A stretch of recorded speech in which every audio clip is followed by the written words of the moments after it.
Now I want to turn to Russia, largest grain producer in the world. So much of the conversation in the United States is we got to cut off their oil, we got to cut off their gas, we got to cut off their coal, we can't give them that money.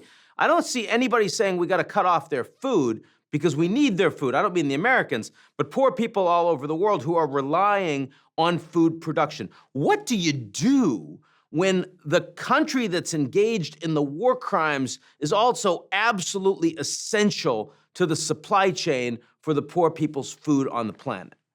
Well, indeed, the Food and Agriculture Organization, the Director General, has asked for an exemption for Russian commodities from the sanction with that exact thought process in mind, that they have such a significant effect on the availability of food for hungry people around the world, that should be recognized by the global community, and we should allow those commodities into the global food chain. But here's the question that we as a community of global actors must ask. Yes, we need the food, but should the Russian government benefit from the purchase of that food? And how would you stop that, since they're the ones that are responsible for allowing or not allowing the export? That's the challenge.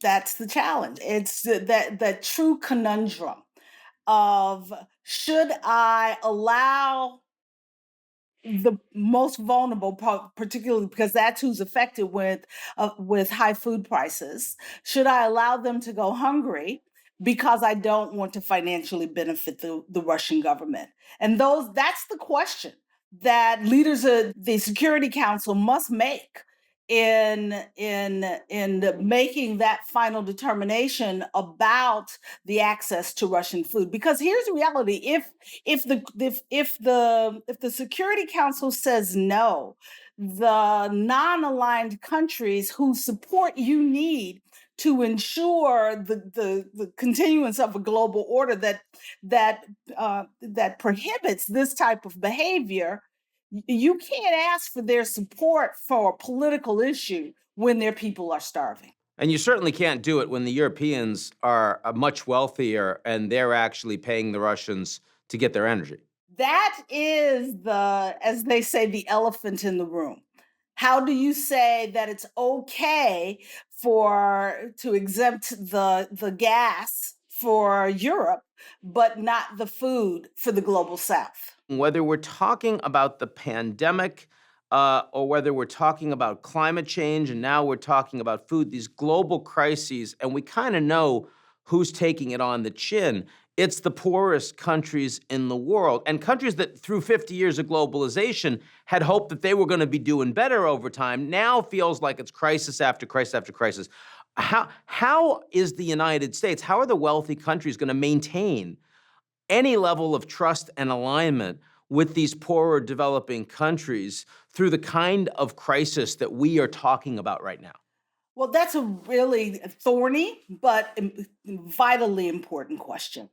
The reality of it is the countries in the global South are watching the decisions that are made to allow Russia to continue to sell oil and gas into Europe so that their prices don't go up and that they have access to the gas that they need.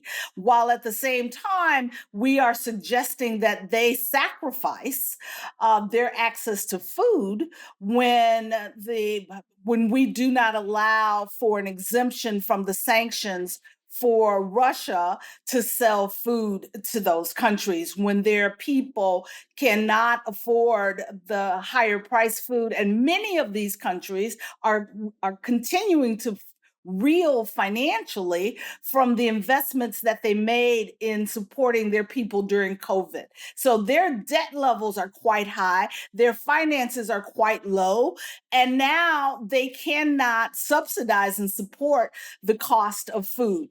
And so it becomes critically important that we move beyond platitudes in how we respond to, address, and discuss with the countries of the global south, and begin to make the financial investments that are necessary that will allow these countries to mitigate, if not avoid, this high food price crisis, the high fuel crisis, and their challenges with debt, if we want to continue to maintain working relationships with them, with those countries, particularly when China continues to lead with an outstretched hand to many of these countries, both from a financial standpoint as well as from a capacity development standpoint. So we need to realize we're not the only game in town